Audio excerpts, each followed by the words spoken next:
What's up? I guess this is gonna be part 4 of the videos. I got the Jeep moved over here. I got the rear axle under it.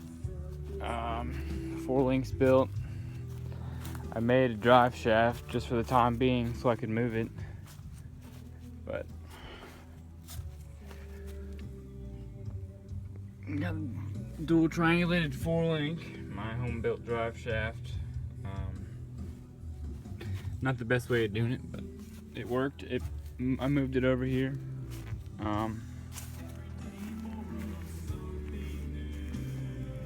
Back axle's done. Besides the coilovers and whatnot, those are on the way.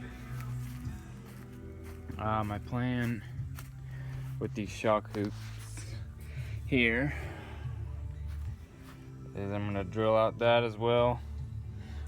Weld that pipe, and then the shock hoop, I don't know if you can be able to see that, but shock hoop will go like that.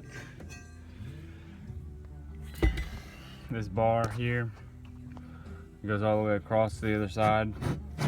It's just sitting in there now, but I'll weld it to each side of the shock hoops just to keep them from wanting to flop in and out. I got the front axle out. It's sitting at ride height that I want. It's a little tall, but we don't do any rocks and stuff here in Florida, so I'm not too worried about it. I bought a truss, front truss, Artec. Got it yesterday. This is meant for the Dodge 60 that does not have the vacuum actuator. So I gotta cut that little perch off and then modify that a little bit just so it'll fit. But this was a pain getting these old shock hoops off.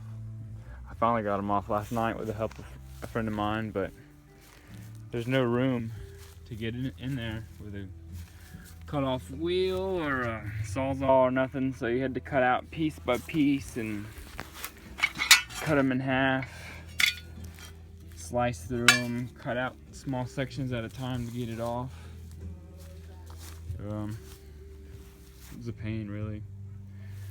But today I'll be working on that, the front axle, and getting these old shock hoops off, or the shock mounts, towers, and everything else. The rest of these get it cut out, get them out of the way, so I can get this axle put under there. I got new rims coming for tires. I got them flipped around backwards just because of the offset of these spare rims. There's like, and it almost mounts on the face of the bead, and it was causing issues in the rear, stuff being too close. I got new rims coming, but this is about where the front axle is gonna sit. I'm gonna have it almost, it might be back a little farther back, but the axle is pretty much gonna be underneath the bell housing, the crank. Yeah, I'm happy with it. It's coming along nicely.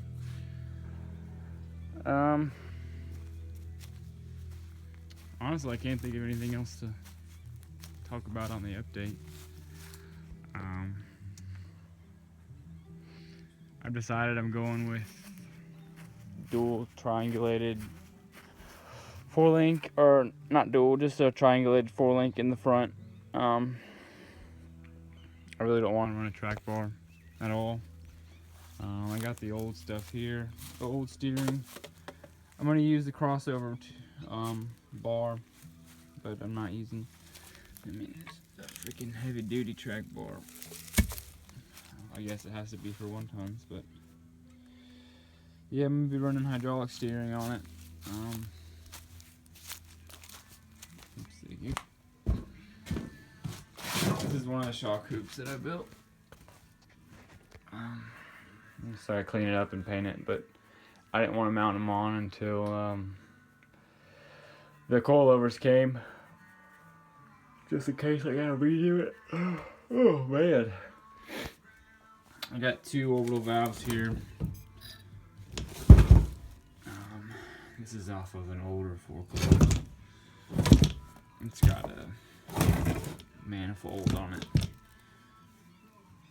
And an electric solenoid here that actually opens it up, so I'd have to wire that into ignition.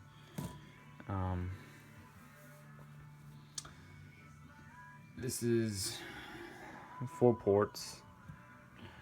You got your feed. You got your feed, you got your left and right, and your return. This one here has 5.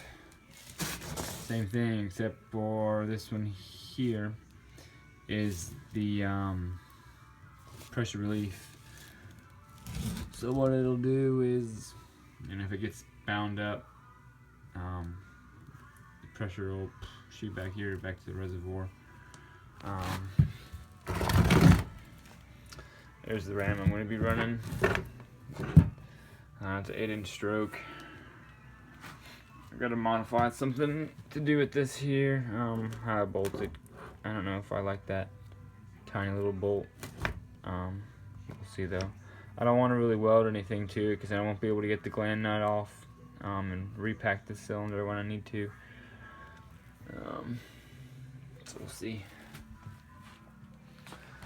Yeah. But yeah, I don't know. Not much to it. Kind of just been slowly working at it. Life gets in the way and stuff happens, and my weekends turn into a couple hours that I can mess with it.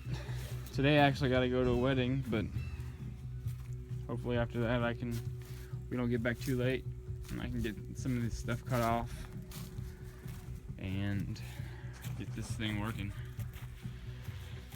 Yeah, appreciate you watching.